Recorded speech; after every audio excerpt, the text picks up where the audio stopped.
I hate to be the bearer of bad news, but there's a new round of demolition taking place in Lagos as I speak. Now, before I dive right into the video, I would like to let you know that there are three main people that this video is important for. The first is if you're interested in buying a land anytime soon. The second is if you're interested in buying a property. And the third is if you want to build anytime soon. Because I'm going to be explaining the reason behind the demolition and the area that this demolition is taking place. So let's get right into it.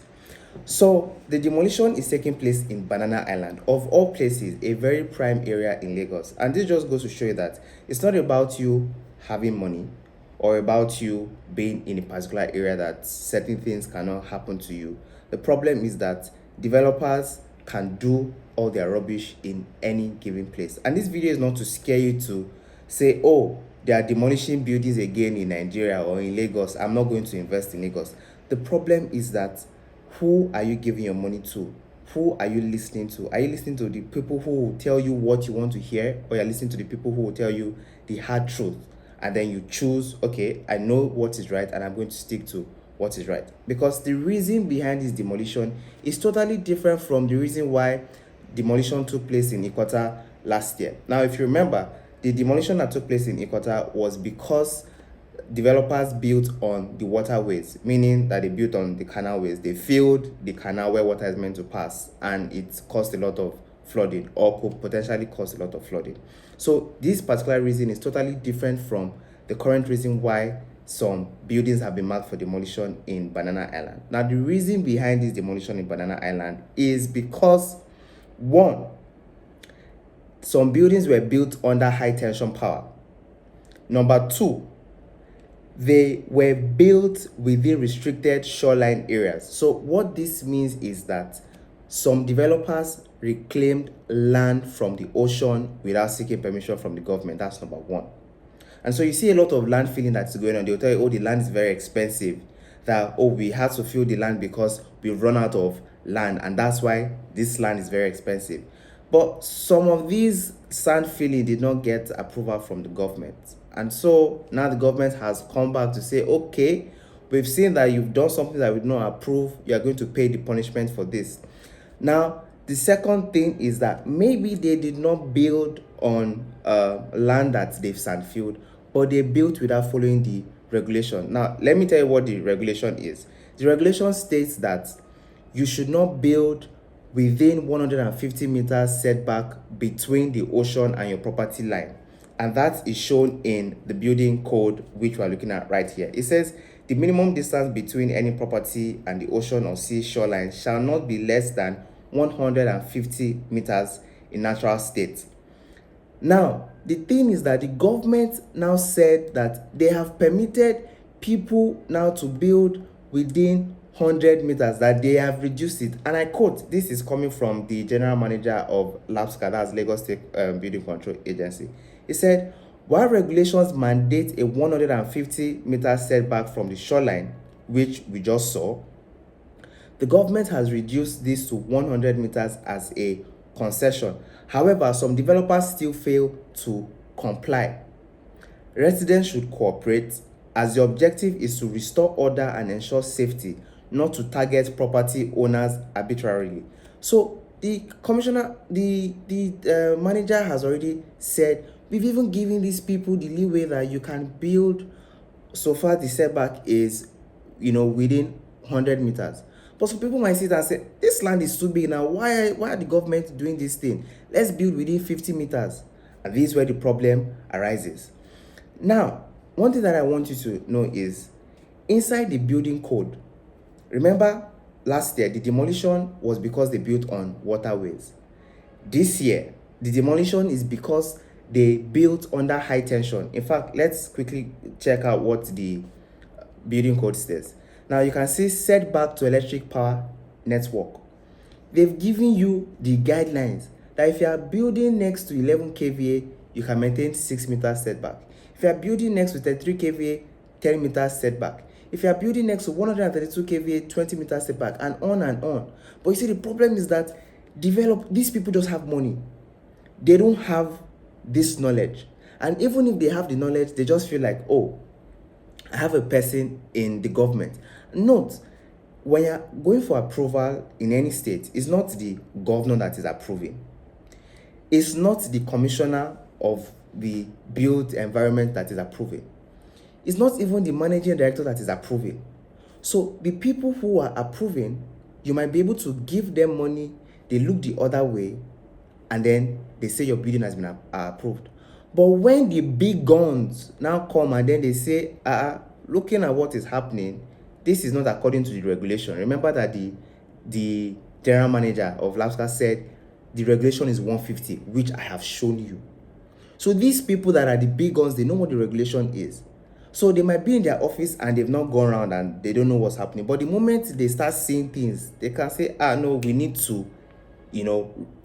to take action. The reason why I'm ranting here right now is it's my own job.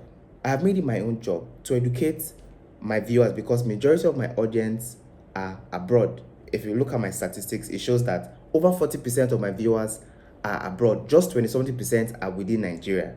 And so I should be your eyes and ears in Nigeria, letting you know what you should do, what you should not do.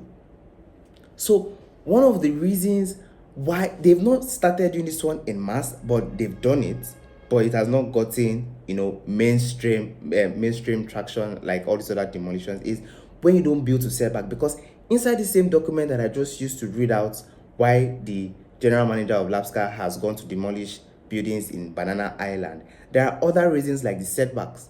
And developers that do not follow this setback, they are setting you up. Recently, I went to a property which is a 4-bedroom duplex that is currently being built in my area. It's not in an estate.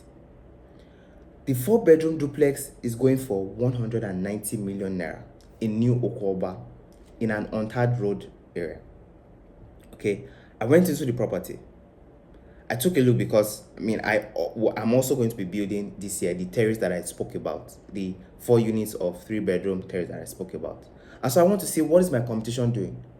And on the land that they built is less than 300 meters square. Or let me just be benevolent, it's less than 350 meters square. And the rooms that they're building on that property is smaller than what I'm building on my own plot. And the thing is that I'm not even going to sell my own unit for 190 million, even though it's built on a third gated community, number 1, and number 2, I'm following the regulations. So I'm even in a position to even charge more, because I can tell you your building is safe. It's not going to be demolished in the future. You are not going to pay fine or whatsoever. But I'm choosing not to. Why? Because that is my duty to ensure that the prices of real estate in Nigeria and all these things are not just exorbitant, because it makes no sense.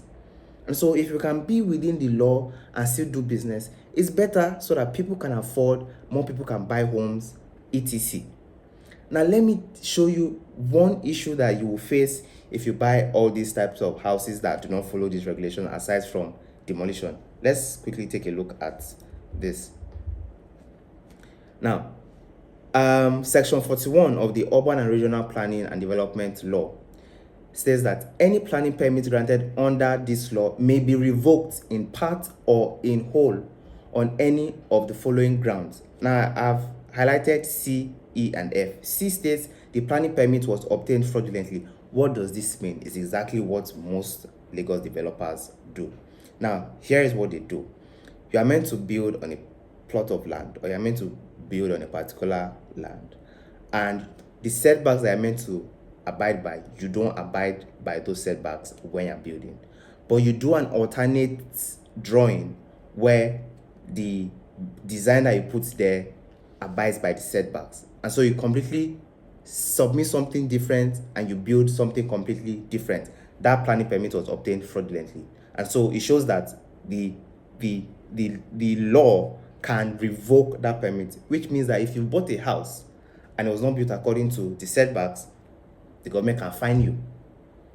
If they choose to demolish your house, they are free to demolish it, because inside this same document is what I just read to you about the 150-meter setback from the ocean line.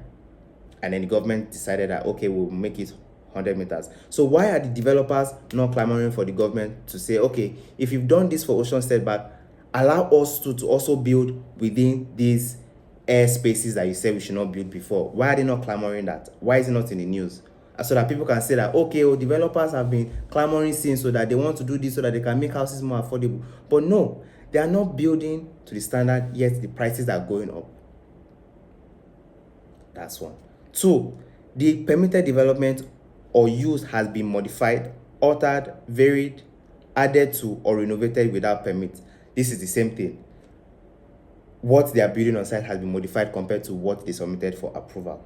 The third, the permitted development has not complied with building control standards. What are the building control standards?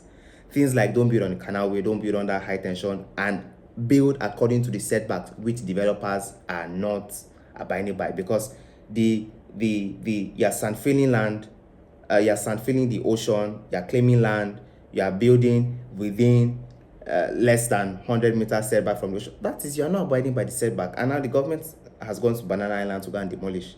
So what happened last year?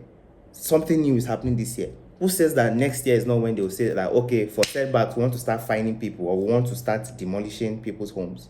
And that's why I created a program called The Review, which explains all these things to you in details. I show you videos, I show you design examples that have gone for approval.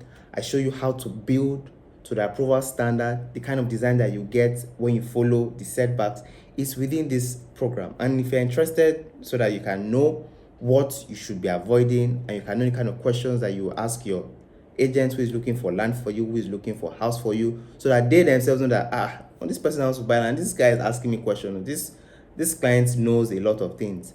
Click the first link in the description, and it's going to take you to the page where you can get access to get this document. A series of videos, documents, explanations that guides you on how you can get property or get building within the law. So basically, this is all you need to know. And let me add, there's a current project that I'm working on currently, because I did some review some time ago that I was talking about a 630 million naira house on the island. I did another one that was in Abuja. I'm currently doing a design for a client, and the design, we are abiding by the setbacks. We have a swimming pool in the house. It's a 5-bedroom duplex with swimming pool. The swimming pool is within the airspace, maintaining the setbacks. We have 2 sitting rooms. We have a gym. We have home office. Okay, and all these things. We have separate laundry. We have separate place for inverter. We have all these things that make a house a proper home, and we built within the approval setbacks on a 645 meter square land, and it's going to cost less than this 630 million naira house that I spoke about previously. So the thing is that if you want to build, if you want to design, get across to people who know these laws and are going to save you stress, save you money, save you headache. And people like that, that's people like me, are not cheap.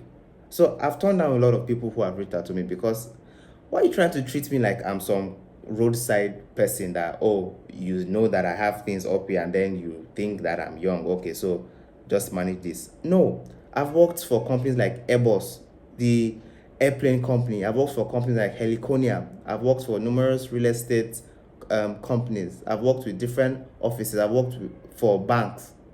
So I've been exposed to a lot of things. So you cannot just come and then you think you dangle something small in my face and then I will accept. So if you're watching this video and I've turned you down previously, please don't be offended. Those who, are willing to pay my fees, they pay my fees, they enjoy my services, and I give them the best that I can offer. So that's all I have for this video. If you're interested in my services also, you can click the second link in the link below and you get access to me directly. We'll talk about your project and we'll see how we can kick off. So till then, don't be afraid of investing in Nigeria, buying land, buying property, all of that. Just ensure that whoever you're talking to knows the laws and guides you by the law. And if you don't know what the law is, get the review, first link in the description, so you can know the questions to ask, you can know where to buy, where not to buy, what to do, what not to do. My name is Yemi Walls. I'll see you on the next one. Bye for now.